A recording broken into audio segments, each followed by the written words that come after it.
வணக்கம். நான் உங்கள் இருமதி பந்தலராஜா.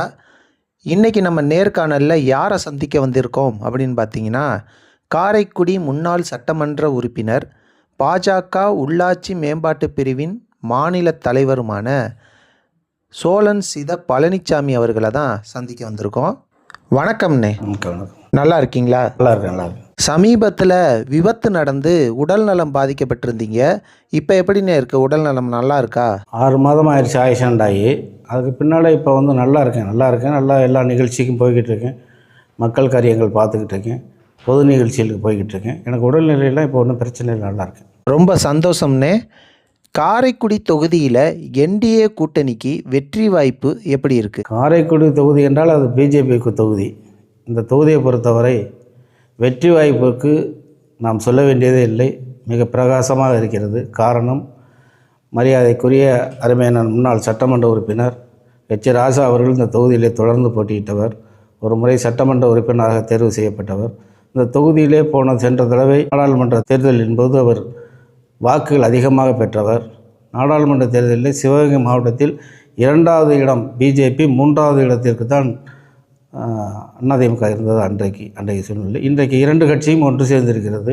அதோடு கூட்டணி கட்சிகள் நிறைய சேர்ந்திருக்கும் போது இன்றைக்கு நிச்சயமாக வெற்றி பெறும். சட்டமன்ற தேர்தலிலே இருவர் வாங்கிய ஓட்டுக்களை கணக்கு பண்ணும் பொழுது நிச்சயமாக இந்த தொகுதி வெற்றி பெறும். குறிப்பாக கட்சி ராஜா அவர்கள், மரியாதைக்குரிய அன்பு தம்பி பாண்டி அவர்கள் இருவரும் பெற்ற வாக்குகளை கணக்கு பண்ணும் பொழுது நிற்கின்ற வேட்பாளர் அதிகமான வாக்குகள் வித்தியாசத்திலே வெற்றி பெறுவார். திருச்சியில் பாரத பிரதமர் மோடி அவர்களோட தலைமையில் மிகப்பெரிய மாநாடு ஒன்று நடந்துச்சு. மாநாடு எப்படின்னு இருந்துச்சு? மாநாடு இதுவரை நான் அதிமுகவில் இருந்து வந்தவன் தான். இந்த அளவுக்கு கூட்டத்தை மக்கள் பிரகாசமாக எழுச்சியோடு வந்த கூட்டத்தை நான் பார்த்ததே இல்லை. காரணம், பணத்தை கொடுத்து கூட்டு வருவாங்க. இப்போ திமுகவிலேருந்து கூட்டு வர்றாங்க. 1000 ரூபா பணம், ஒரு குவார்ட்ரு எல்லாம் கொடுத்து கூட்டு வராங்க, வாகனம் கொடுக்குறாங்க. ஆனால் அதில் வர்ற மக்களுக்கும் இதுக்கும் வித்தியாசம் என்னென்னா, நிறைய எழுச்சியோடு அவர்கள் வர்றதை பார்க்கும் பொழுது நிச்சயமாக என்டிஏ கூட்டணி மிக அதிகமான வாக்குகள் வித்தியாசத்திலே வெற்றி பெறும் அனைத்து தொகுதியிலும் என்பதுதான் என்னுடைய கருத்து. ஆனால் நீங்கள் முன்னாள் காரைக்குடி சட்டமன்ற உறுப்பினர், அப்போ இந்த தொகுதியில் என்னென்ன பிரச்சனைகள் இருக்குது அப்படின்றது உங்களுக்கு தெரியும். நீங்கள் தீர்க்கப்பட வேண்டிய பிரச்சனைன்னு எதை பார்க்குறீங்க? அதற்கான தீர்வு என்ன அப்படின்னு நீங்கள் நினைக்கிறீங்க?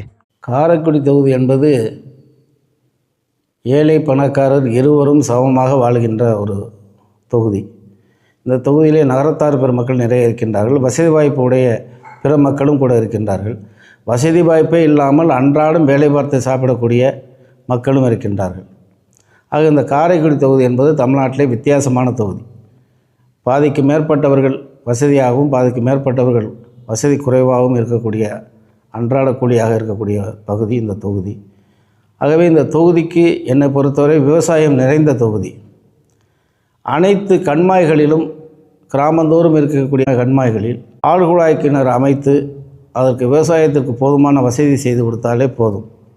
நிச்சயமாக இந்த தொகுதி வெற்றி வாய்ப்பு பெறுகின்றவர்கள் அதை செய்து கொடுத்தாலே போதும், நல்ல தொகுதியாக ஆக்கிவிடலாம்.